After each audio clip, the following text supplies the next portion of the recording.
Hi అండి, అందరికీ నమస్కారం. ఈరోజు కథ పల్లెటూరి బావ సిటీ బామ్మ పార్ట్ 3.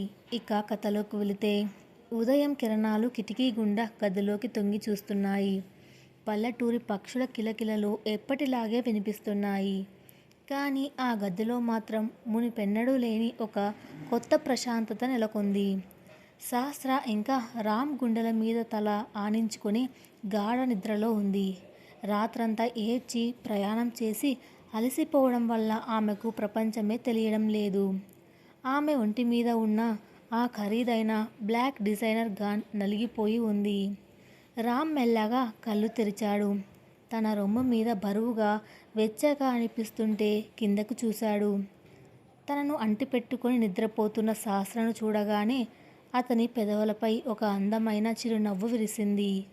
రాత్రి జరిగింది కల కాదని, తన భార్య తన కోసం, తన ప్రేమ కోసం కోట్ల ఆస్తిని, సిటీ లైఫ్ని వదిలేసి వచ్చిందన్న నిజం అతని గుండెను గర్వంతో, ప్రేమతో నింపేసింది. తన కుడి చేతికి ఉన్న గాయం నొప్పి కూడా అతనికి ఇప్పుడు తెలియడం లేదు.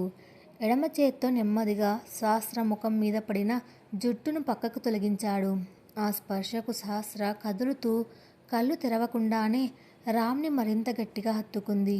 రామ్, నన్ను వదిలి వెళ్ళొద్దు అని నిద్రలోనే గొనిగింది.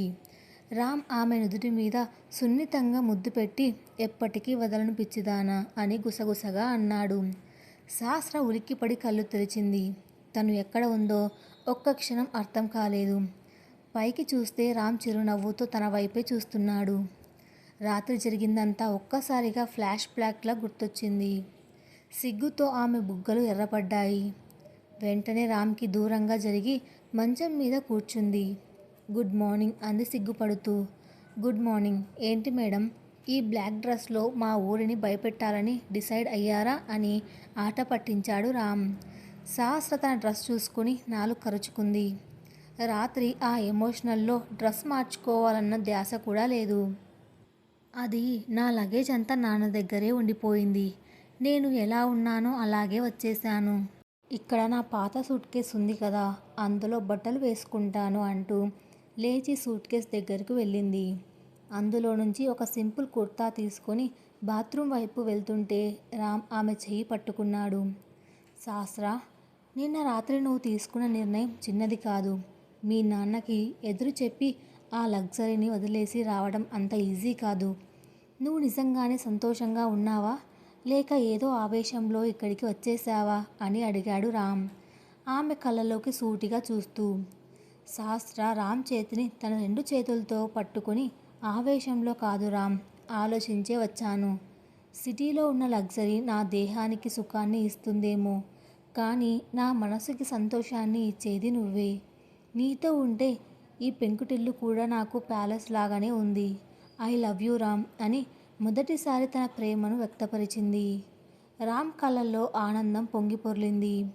అతను ఏమీ మాట్లాడకుండా ఆమెను గట్టిగా ఆలింగనం చేసుకున్నాడు. ఆ కౌగిలిలో వాళ్ళిద్దరి మధ్య ఉన్న చివరి అడ్డుగోడ కూడా కూలిపోయింది. సహస్ర స్నానం ముగించి తల స్నానం చేసిన జుట్టును తుడుచుకుంటూ హాల్లోకి వచ్చింది. అప్పటికే లక్ష్మమ్మ దేవుడి గదిలో దీపం పెడుతోంది. సహస్రను చూడగానే లక్ష్మమ్మ చేతిలోని అగ్గిపెట్టె కింద పడిపోయింది. సహస్ర, తల్లి, నువ్వెప్పుడు వచ్చావు అంటూ పరిగెత్తుకుంటూ వచ్చి ఆమెను వాటేసుకుంది.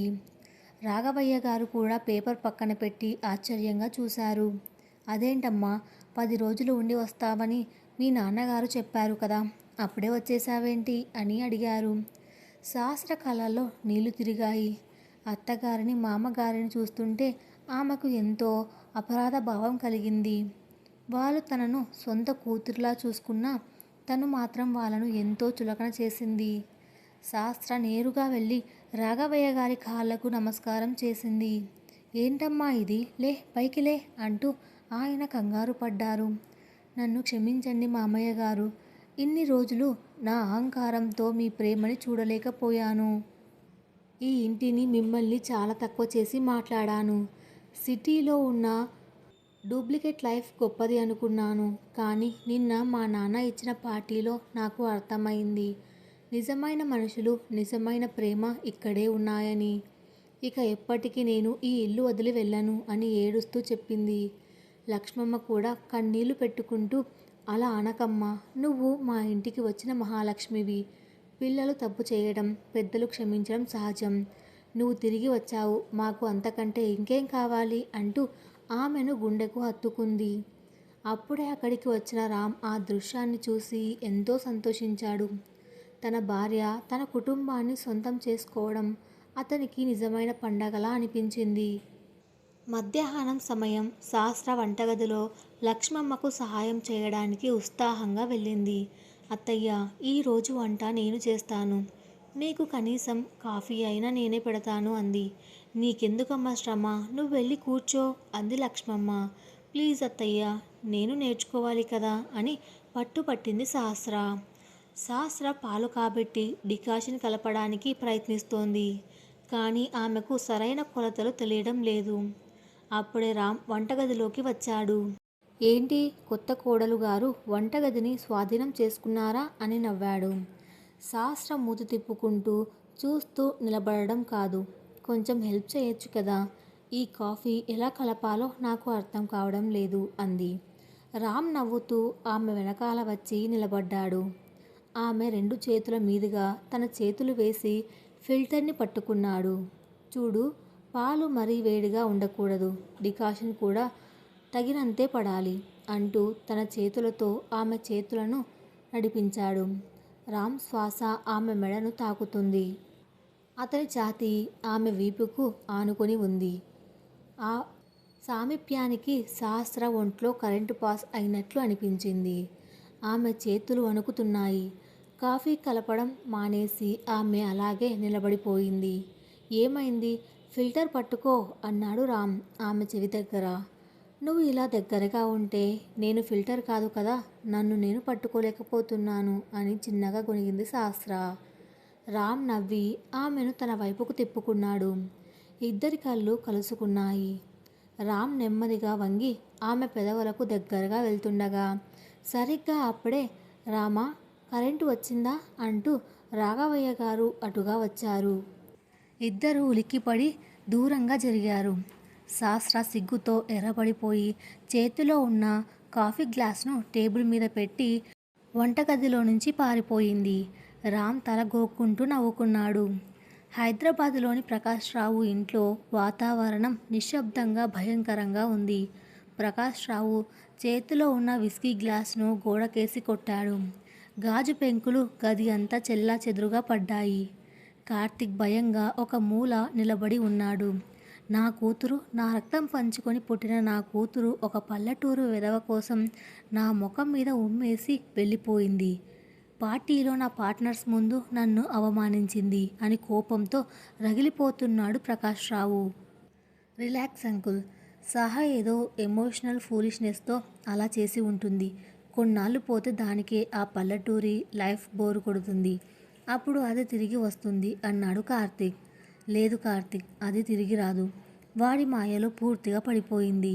ఆ రంగాడిలో ఏదో ఉంది. వాడు నా కూతురుని నా నుంచి దూరం చేశాడు. ఇప్పుడు నేను వాడిని, వాడి ఆస్తికి, ఊరికి దూరం చేస్తాను. వాడి అహంకారం ఎక్కడుందో నాకు తెలుసు. వాడి పొలం, వాడి తండ్రి పరువు, ఆ రెండిటిని నేను లాగేసుకుంటాను అని క్రూరంగా నవ్వాడు ప్రకాష్ రావు. తన ఫోన్ తీసుకుని తన లాయర్కి కాల్ చేశాడు. హలో లాయర్ గారు, రాఘవయ్య గారికి గతంలో మనం ఇచ్చిన అప్పు తాలూకు పత్రాలు ఉన్నాయి కదా, వాటి మీద వడ్డీలు, చక్రవడ్డీలు అన్నీ కలిపి నోటీసు రెడీ చెయ్యండి. 1 రోజులో వాళ్ళు ఆ అప్పు తీర్చాలి. లేకపోతే వాళ్ళ పొలం, ఇల్లు జప్తు చేయాలి. ప్రాసెస్ వెంటనే స్టార్ట్ చేయండి అని ఆర్డర్ వేశాడు. కూతురు మీద ఉన్న కోపంతో ప్రకాష్ రావు ఒక తండ్రి స్థాయి నుంచి ఒక విలన్ స్థాయికి దిగజారిపోయాడు. 2 రోజులు గడిచాయి. సీతానగరంలో శాస్త్ర పూర్తిగా మారిపోయింది. ఉదయాన్నే లేవడం, చీర కట్టుకోవడం, లక్ష్మమ్మతో కలిసి పనులు చేయడం, ఇదంతా చూసి ఊరి జనం కూడా ఆశ్చర్యపోతున్నారు. ఆ రోజు సాయంత్రం రామ్తో కలిసి సహస్ర ఊరి శివాలయానికి వెళ్ళింది. ఆకుపచ్చని పట్టు చీరలో, మెడలో నల్లపూసలు, నుదుటిన కుంకుమతో ఆమెను చూస్తుంటే రామ్కి 2 కళ్ళు చాలడం లేదు. గుడి దగ్గర ఊరి ఆడవాళ్ళు కొందరు కూర్చొని మాట్లాడుకుంటున్నారు. వాళ్ళలో ఒక ఆవిడ శాస్త్రను చూసి, ఏమ్మా పట్నం పిల్ల, మొన్నెప్పుడో సూట్ కేస్ పట్టుకొని పారిపోయావని ఊర్లో అందరూ అనుకున్నారు. మళ్ళీ ఎందుకు వచ్చావు? మీ నాన్న ఆస్తి ఇవ్వనన్నాడా అని కావాలనే డెప్పు పొడిచింది. రామ్కి కోపం వచ్చింది. ముందుకు వెళ్ళి ఏదో అనబోతుంటే శాస్త్ర అతన్ని ఆపి చిరునవ్వుతో ముందుకు వెళ్ళింది. అవును పిన్నిగారు, నేను పారిపోవాలనే అనుకున్నాను. ఎందుకంటే నాకు ఈ మట్టి విలువ తెలియదు అప్పుడు. మా నాన్న ఆస్తి ఇవ్వకపోయినా నేను బతకగలను. కానీ నా భర్త ప్రేమ లేకపోతే నేను బతకలేనని నాకు అర్థమైంది. సిటీలో మా నాన్నకున్న కోట్లు ఈ గుడి ముందు ఉన్న ఆవు పేడతో కూడా సమానం కాదు. ఎందుకంటే ఆ పేడతోనైనా మీరు ఇల్లు అలుక్కుంటారు. కానీ ఆ డబ్బుతో మనశ్శాంతిని కొనుక్కోలేరు. ఇది నా ఇల్లు, ఇక్కడి మనుషులు నా వాళ్ళు అని చాలా గంభీరంగా, స్పష్టంగా సమాధానం ఇచ్చింది. కాంతమ్మ ముఖం మాడిపోయింది. చుట్టూ ఉన్నవాళ్ళు శాస్త్ర మాటలకు ఆశ్చర్యపోయారు. ఆమె తెగువకు లోలోపల మెచ్చుకున్నారు. రామ్ గర్వంగా శాస్త్ర వైపు చూశాడు. తన భార్య తన ఇంటి పరువును, ప్రేమను 10 మంది ముందు అంత ధైర్యంగా నిలబెట్టడం అతనికి ఎంతో ఆనందాన్ని ఇచ్చింది. గుడి నుంచి ఇంటికి తిరిగి వస్తుండగా సూర్యాస్తమయం అవుతోంది. పచ్చని పొలాల మధ్య గట్టు మీద ఇద్దరు చెయ్యి చెయ్యి పట్టుకొని నడుస్తున్నారు. బాగా ఆన్సర్ ఇచ్చావు కాంతమ్మ పిన్నికి. నీలో ఇంకా ఆ సిటీ ఫైర్ తగ్గలేదు అన్నాడు రామ్ నవ్వుతూ. సిటీ ఫైర్ కాదు రామ్, అది నీ మీద ఉన్న ప్రేమ ఇచ్చిన ధైర్యం. నా భర్త గురించి కానీ, నా అత్తామామల గురించి కానీ ఎవరైనా తప్పుగా మాట్లాడితే నేను ఊరుకోను అంది శాస్త్ర అతన్ని అంటిపెట్టుకొని నడుస్తూ. ఇద్దరు నవ్వుకుంటూ ఇంటికి చేరుకున్నారు. కానీ ఇంట్లోకి వెళ్ళగానే వాళ్ళ నవ్వులు ఆవిరైపోయాయి. హాల్లో రాఘవయ్య గారు తల పట్టుకొని కూర్చొని ఉన్నారు. ఆయన ముందు ఒక పెద్ద కవర్ ఉంది. లక్ష్మమ్మ ఒక మూల నిలబడి ఏడుస్తోంది. ఏమైంది నాన్న, ఎందుకు అలా ఉన్నారు?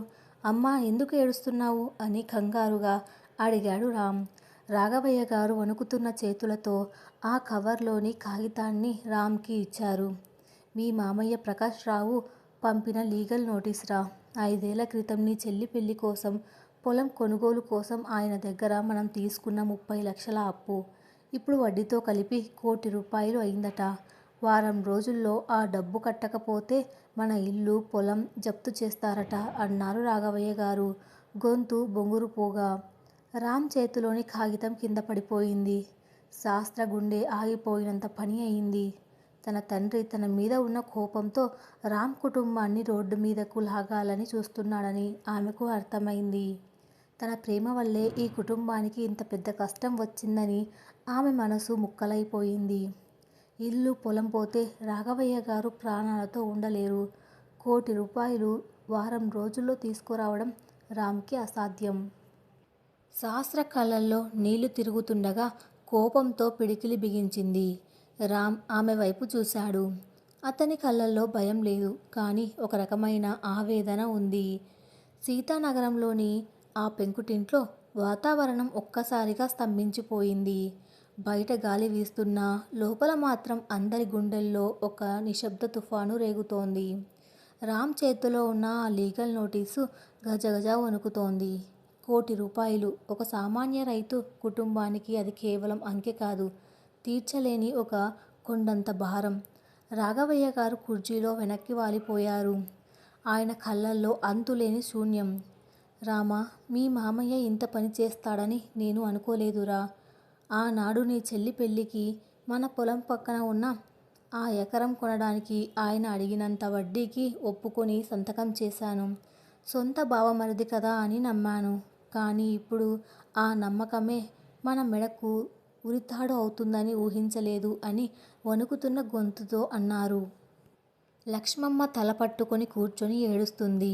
మన పొలం, మన ఇల్లు పోతే మనం ఎక్కడికి వెళ్ళాలి? ఈ ఊర్లో అందరి ముందు తలదించుకొని ఎలా బతకాలి అని ఆవేదన చెందుతోంది. శాస్త్ర అక్కడే నిలబడి ఉంది. ఆమె కళ్ళల్లో నీళ్లు లేవు, కానీ నిప్పులు చెరుగుతున్నాయి. తన తండ్రి ఇంత దిగజారిపోతాడని ఆమె కలగనలేదు. తనను దెబ్బతీయడానికి, తన ప్రేమను ఓడించడానికి ఆయన ఒక నిరుపేద రైతు కుటుంబాన్ని రోడ్డు మీదకు లాగాలని చూడడం ఆమె భరించలేకపోతుంది. డాడ్, మీరు ఇంత క్రూరంగా ఎలా మారారు అని మనసులోనే అనుకుంది.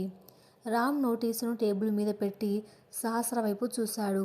అతని కళ్ళల్లో కోపం లేదు, కానీ ఒక రకమైన బాధ ఉంది. సహస్ర, మీ నాన్నకి నా మీద కోపం ఉండవచ్చు, కానీ నాన్నని ఎందుకు ఇబ్బంది పెడుతున్నారు? ఆయనకి ఈ పొలం అంటే ప్రాణం. ఇది పోతే ఆయన బతకలేరు అన్నాడు రామ్ భారంగా. సహస్ర రామ్ దగ్గరకు వచ్చి అతని 2 చేతులను పట్టుకుంది. రామ్, ఇది నీ తప్పు కాదు, నా తప్పు అంతకంటే కాదు. ఇది మా నాన్న అహంకారం. నన్ను మళ్ళీ సిటీకి రప్పించడానికి ఆయన ఆడుతున్న డర్టీ గేమ్ ఇది. కానీ ఆయనకు తెలియదు, తన కూతురు కూడా ఆయన రక్తమేనని. ఆయన ఎంత మొండివాడో నేను అంతకంటే మొండిదాన్ని. ఈ గండం నుంచి మన కుటుంబాన్ని నేను కాపాడతాను అని దృఢంగా చెప్పింది. మరుసటి రోజు ఉదయం సహస్ర తన గదిలో కూర్చొని తన ల్యాప్టాప్ తీసింది. సిటీ నుంచి వచ్చేటప్పుడు కేవలం అది ఒక్కటే తనతో తెచ్చుకుంది. ఆమె ఒక టాలెంటెడ్ MBA గ్రాడ్యుయేట్ అన్న విషయం అందరూ మర్చిపోయారు. ఆమెకు ఫైనాన్స్, బిజినెస్ స్ట్రాటజీల మీద మంచి పట్టు ఉంది. రామ్ లోపలికి వచ్చాడు.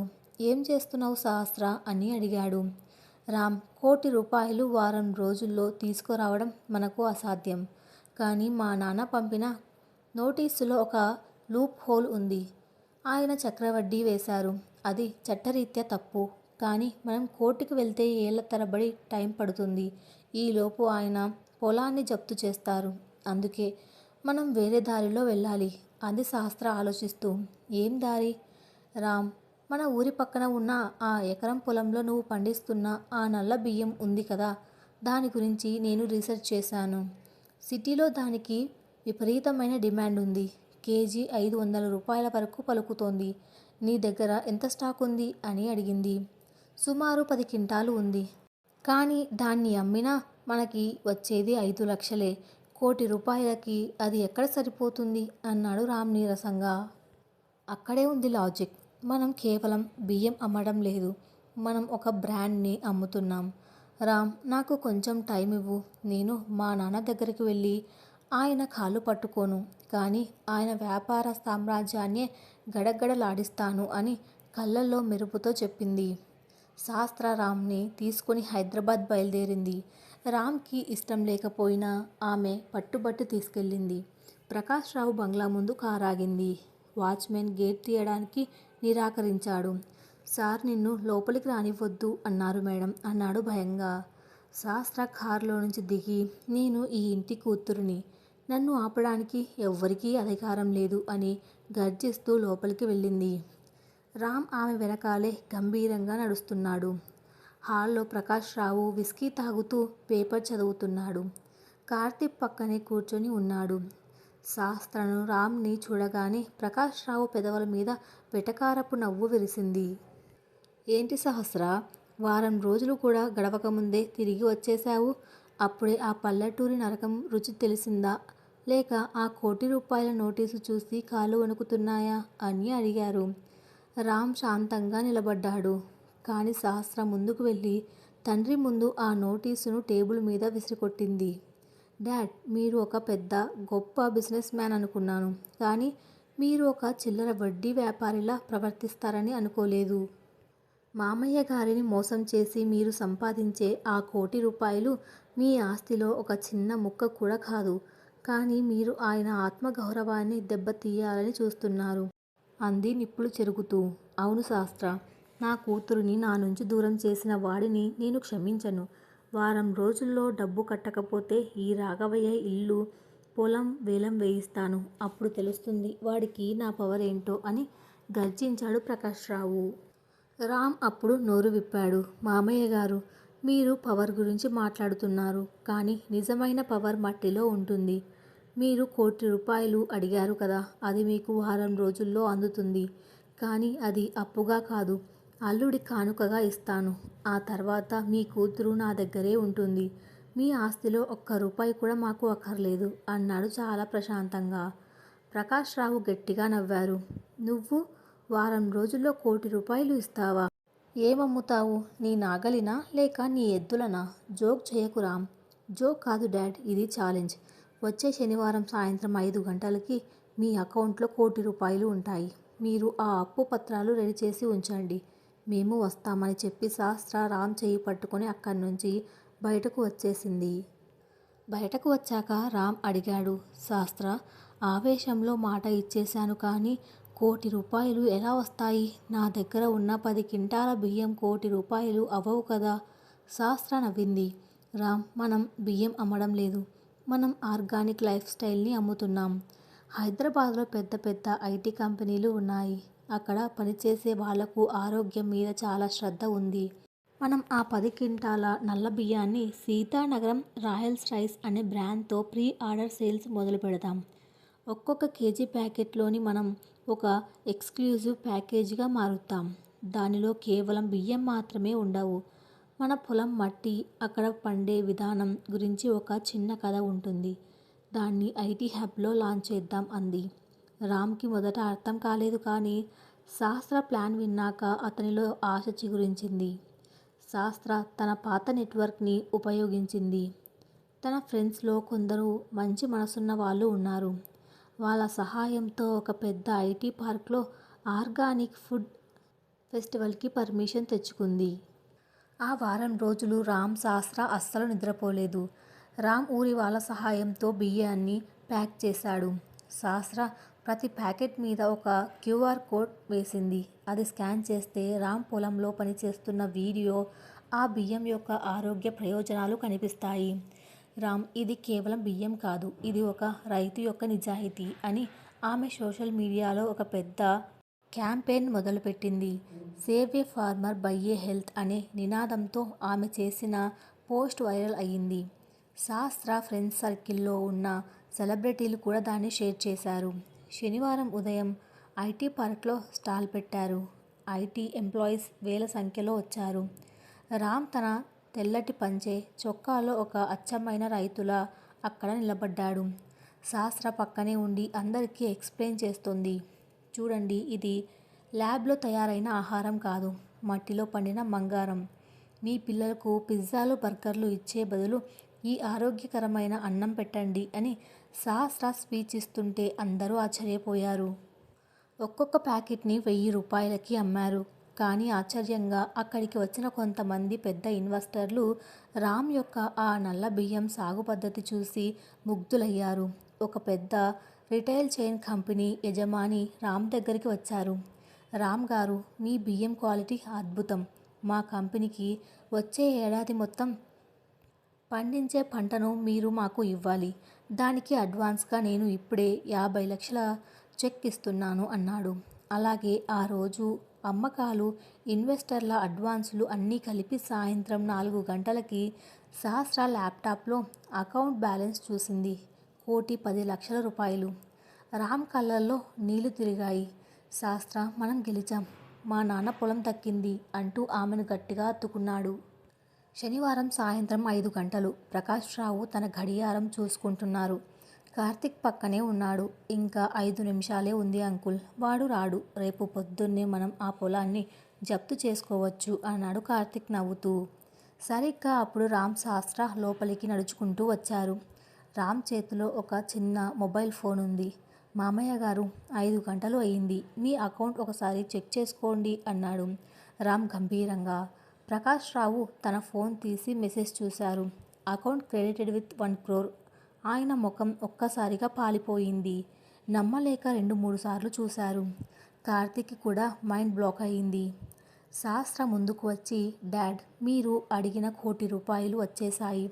కానీ ఇది కేవలం డబ్బు కాదు, ఒక రైతు చెమట చుక్కల విలువ.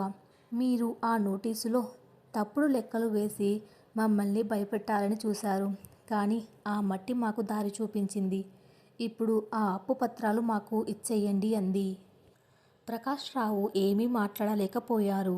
ఆయన గర్వం మట్టిలో కలిసిపోయింది. తన కూతురు ఇంత గొప్పగా ఆలోచిస్తుందని, ఒక సాధారణ రైతు తన మేధస్సుతో ఇంత పెద్ద మొత్తాన్ని సంపాదిస్తాడని ఆయన ఊహించలేదు. వణుకుతున్న చేతులతో ఆ పత్రాలను రామ్కి ఇచ్చేశారు. రామ్ ఆ పత్రాలను తీసుకొని, మామయ్య గారు, మీరు మమ్మల్ని విడదీయాలని చూశారు. కానీ ఈ కష్టం మమ్మల్ని మరింత దగ్గర చేసింది. ఈ డబ్బుతో మీ అప్పు తీరిపోయింది. కానీ నా తండ్రి పడ్డ ఆవేదనకు మీ దగ్గర సమాధానం లేదు. దయచేసి ఇకపై మమ్మల్ని ఇబ్బంది పెట్టకండి అని చెప్పి శాస్త్ర చెయ్యి పట్టుకొని బయటకు వచ్చేశాడు. కార్తిక్ అప్పుడు ఏదో అనబోతుంటే ప్రకాష్ రావు ఆపారు. చాలు కార్తిక్, వాళ్ళు గెలిచారు. నా కూతురు సరైన వ్యక్తినే ఎంచుకుంది. ఆ రామ్లో ఉన్న ఆత్మగౌరవం ముందు నా కోట్లు కూడా తక్కువే అని ఈరోజు నాకు అర్థమైంది అని బాధగా అన్నాడు. బయటకు వచ్చాక శాస్త్ర రామ్ వైపు చూసి నవ్వింది. ఏంటి రామ్ గారు, ₹1,00,00,000 సంపాదించిన హీరోలా కాకుండా ఏదో పోగొట్టుకున్న వాడిలా ఉన్నారు. రామ్ నవ్వి, ఏం లేదు శాస్త్ర, ఈ డబ్బు మనకి దొరికింది కానీ మీ నాన్న ప్రేమను మనం కోల్పోయామేమో అనిపిస్తుంది. ఆయన కూడా మారతారని నేను ఆశిస్తున్నాను అన్నాడు. ఖచ్చితంగా మారుతారు రామ్, నీ మంచితనం అలాంటిది అంది సహస్ర. ఇద్దరు కారులో సీతానగరం బయలుదేరారు. ఊరి పొలిమేరల వద్ద రాఘవయ్య గారు, లక్ష్మమ్మ ఎదురు చూస్తున్నారు. రామ్ కారు దిగి ఆ అప్పు పత్రాలను తన తండ్రి చేతిలో పెట్టాడు. నాన్న, మన పొలం మనదే, మన ఇల్లు మనదే, ఎవ్వరూ మనల్ని ఇక్కడి నుంచి పంపలేరు అన్నాడు. రాఘవయ్య గారు ఆ కాగితాలను కళ్ళకు అద్దుకొని సహస్రను దగ్గరకు తీసుకున్నారు. అమ్మా, నువ్వు నా కోడలివి కాదు, మా ఇంటిని కాపాడిన దేవతవు తల్లి అంటూ దీవించారు. ఆ రాత్రి సీతానగరంలో పెద్ద పండగలా ఉంది. ఊరి జనమంతా రామ్ ఇంటికి వచ్చి అభినందిస్తున్నారు. శాస్త్ర ఇప్పుడు ఊరికి కేవలం పట్నం పిల్ల కాదు, సీతానగరం ఆడపడుచు అయిపోయింది.